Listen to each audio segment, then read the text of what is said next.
The NASCAR all season is now over. We got the Cup Series teams, Xfinity Series teams, and even the Truck Series teams and ARCA Series teams packing up their cars and equipment as we speak and getting ready to head out to the Daytona International Raceway for the opening race weekend of the year. And today I am going to give y'all my predictions for the Cup race, Xfinity race, and truck race. Not really knowing too much about ARCA these days because it's a big unknown, and we're going to see how things go. I'm going to talk about many different things in the video, something to keep an eye on as the year goes on, here and there, and we're doing the Pick 5 contest as always, so get your picks down below to be entered. If you go 5 for 5, you get an autograph of your choice, and if you go 4 for 5, you get an unsigned hero card of your choice by any driver on the grid. So get your picks down below. Enough said here, and on to the intro we go.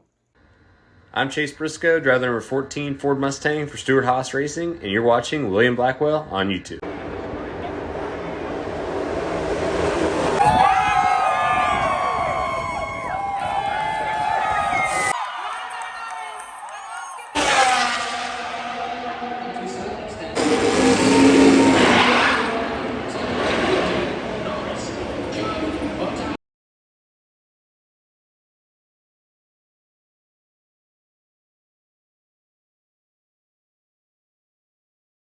If you really do not care about the Truck Series or the Xfinity Series, skip to this time right here, and I will take you to my Daytona 500 predictions. But for right now, I'm going to talk to y'all about the Truck Series. This upcoming weekend is going to be a weekend we're going to see a lot of torn up equipment, especially in the Truck Series where we have a bunch of teenagers racing in this race and throughout the year. And the driver that I believe is going to go to victory lane, more like the team that's going to go to victory lane, is going to be the same one that's won the last 2 years, and it's going to be the Front Row Motorsports 38 truck, which this year is driven by Lane Riggs. Last year he raced part-time, and I'll say this, he turned many heads along the way, great performances when the opportunities he had, and I believe this win right here is just going to be the first of many. He's going to be a true championship contender, and will this be his year? Time will tell. Stick to the end of the video for my full championship predictions. But there you go. Second place is going to be Matt Crafton. I believe he's going to have a great year. Last year was a pretty down year. I'm not going to lie to you. And I believe he's going to turn things around. Possibly this may be it for him, because he's at the age, you just don't know when he's going to decide to hang it up. And I like to see him go out with a bang, assuming this could be possibly it. I want to see him go out good. So Daytona will finish at second. He's a great plate racer. Third place is going to be Ty Majeski. He has had horrible luck in the past at Daytona, but I believe his bad luck streak is going to come to an end this weekend, and he will finish third. Thor Sport, two in the top three. There you go. And we're going to do something a little different here. In the past, I've done a dark horse and whatnot. We're going to do a flop and a driver that's going to surprise many people.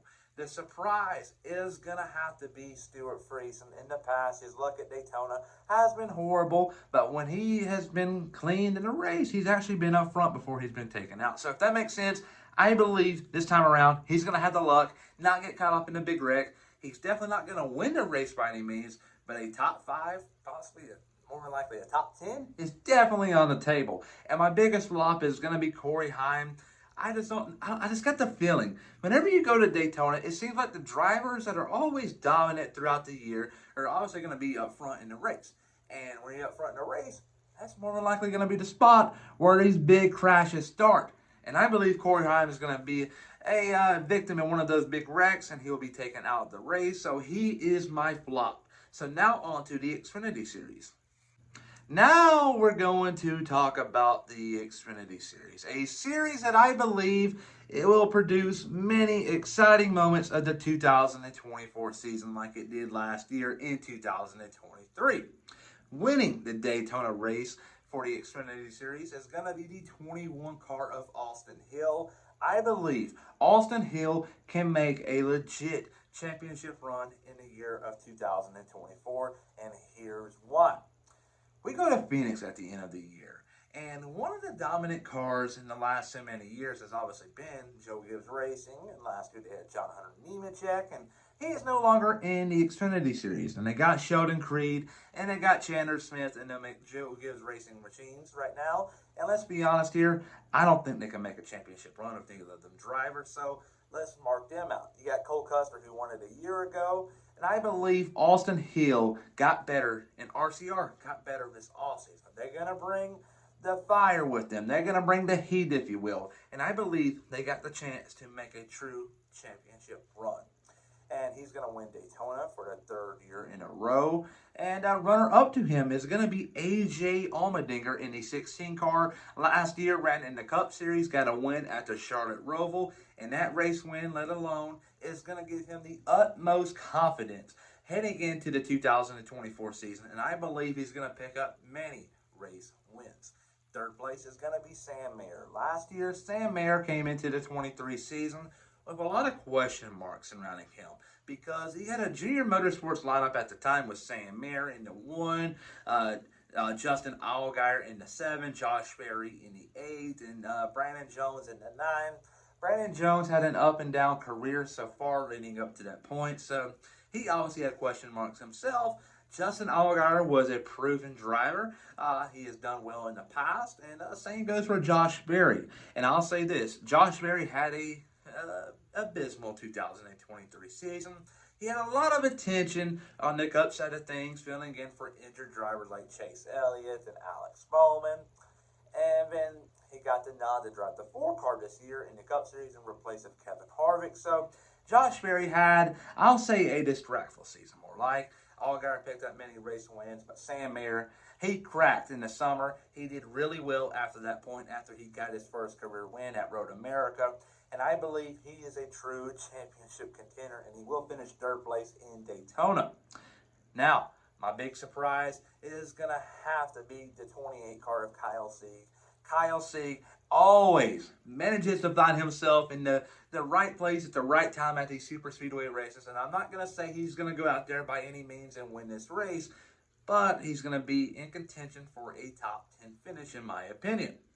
Now, we're going to the big flop. And the big flop out of them all, we're going to look at the Kaulig camp. And we're going to look at the drivers they got. The one driver that sticks out like a sore thumb is going to be Josh Williams. And I just don't have a good feeling about Josh Williams heading into the year. He is a very nice guy. I had the privilege to meet him at the Atlanta Motor Speedway a year ago. I just don't think this Kaulig deal is just going to work out. It's just my feeling. You can say what you want, but this is my feeling. I just don't think it's going to work out. It's like in the past when drivers work for small teams and they succeed and all of a sudden they get the promotion to a big series team, they struggle. Just look at Corey LaJoie last year at Gateway. Leading up to that point, he was on fire in the 7 car for Spire Motorsports. But when he went to the 9 car, he got outrun by Carson Husavar, who was filling in for him in the same Spire car that he raced every single weekend leading up to that point. It's been proven. It's a proven statistic in the past, and I just fear that Josh Williams is going to be a victim of that statistic yet again. And that's just my feeling, and the weather for this race is looking pretty good. But now on to the Daytona 500.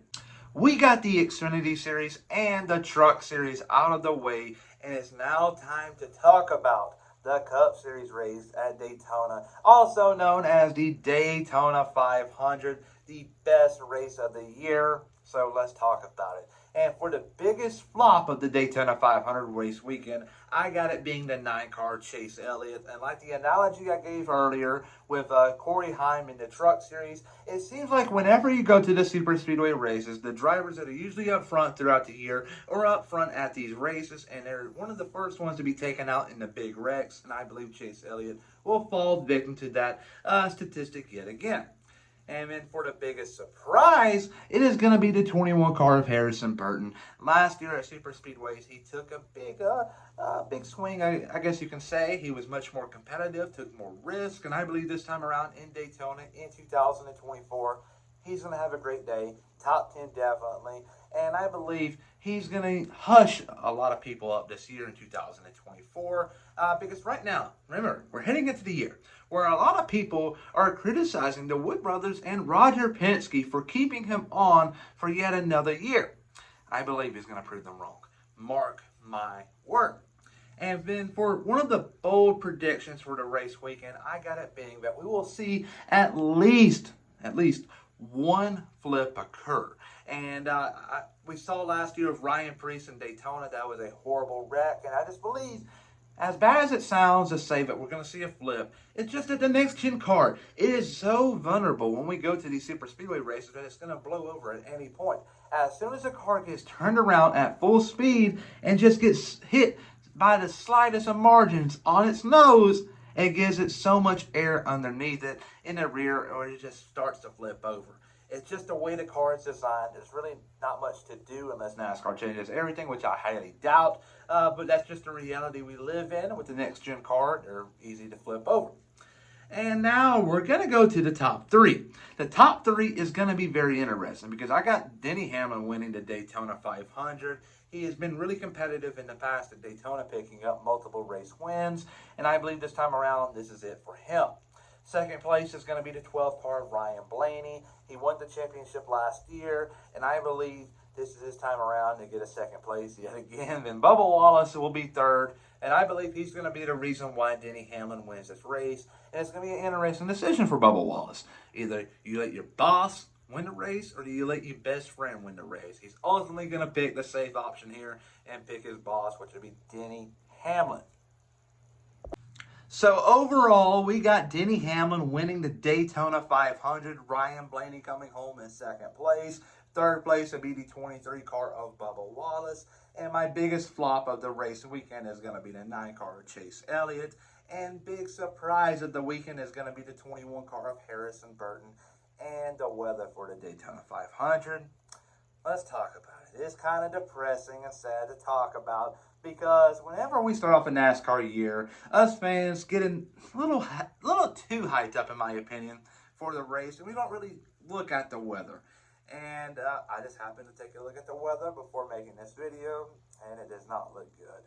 There's a storm system working its way into Daytona, many meteorologists expect, late Saturday night, which I don't believe is going to hinder any of the Xfinity action because it's going to be after midnight, and it's just going to carry on throughout Sunday. A lot of people are going to say, what about Monday? Well, Monday isn't a slam dunk by any means. I'm not saying it's going to be a Clash 2.0 where they move the race up, because let's be honest here, we're in a reality that decision at the Clash is never going to happen unless it's an expedition race, maybe like an all-star race. If it's like a big-time race, it's never going to happen like that ever again. Let's just be honest here. And there's a really good chance that we can see like 2021 all over again. And you may say, what does that mean? Well, remember back then, NASCAR wasn't afraid to run past midnight in the Daytona 500.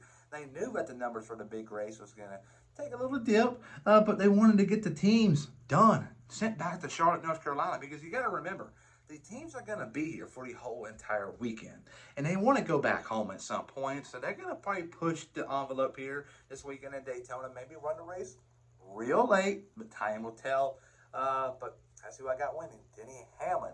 And now let's talk about who I got winning each championship in the respective series. Like you got the Trucks, Xfinity, and Cup. So let's talk about it. For the Truck Series, I got Ty Majeski winning the championship. I hyped up Lane Riggs early on in the video to be one of the contenders, and so is Corey Heim. But I believe this is Majeski's year. Last year, in my opinion, he should have won the championship. That penalty he received at the end of the year was total BS, and you cannot change my mind. That was BS. He should have won the championship a year ago, and he didn't. He was snubbed from the Final Four, but this time around, he will not be snubbed. He will make it in, and he will win Phoenix. And Austin Hill, in my opinion, is going to win the Xfinity Series championship. And this is his year. This is going to be his final year in Xfinity, in my opinion, because next year he will go to the Cup Series. Mark my word. We got Dallas Cowboy fans out there that go on record to say this is their year and they're winning it all. The reality is they don't win it all. Denny Hamlin fans are also the same way. They say this is his year. Does he go out there and win the championship? Absolutely not. But 2024, though, is going to be a little different. Denny Hamlin started off the year winning the Clash at the LA Coliseum, a race that I believe is complete BS and it should definitely not be going out west. We saw the crowd that they had. The crowd sucked. It was free admission and hardly anyone showed up. NASCAR executives are, let's say, not the best. It's like you got the family running it right now and are not doing the best. I believe the best way for NASCAR to go about it is obviously get a new leadership group going on, but it's never going to happen. They got the France family running it still, with Ben Kennedy, his grandson, running it. But point is, though, out west it's not working. Hamlin won that race, though. He's going to go out this year and win it all. Right now, Netflix had a documentary series about NASCAR, and one of the star guys in it was Denny Hamlin. He's going to start off the year, obviously, with the Clash win. He's going to start off with a Daytona 500 win. This is it. I'm telling you, folks, this has to be it for Denny Hamlin. I do not believe he's going to have another year like this to win a championship. I don't think that opportunity is ever going to happen again. This has to happen this year. The field is getting much more competitive as the years go on, and Hamlin, you have to do it this year. You have to, and I believe you will. But hopefully you guys enjoyed this video. It's going to be a little bit longer than you expected. I'm not going to do trucks in Xfinity every single race weekend, but for this weekend I did. But if you don't mind, please hit the like button and subscribe. It will mean the most to me, and everybody have a great, phenomenal day. And I'll see you guys tomorrow for the Daytona 500 entry list.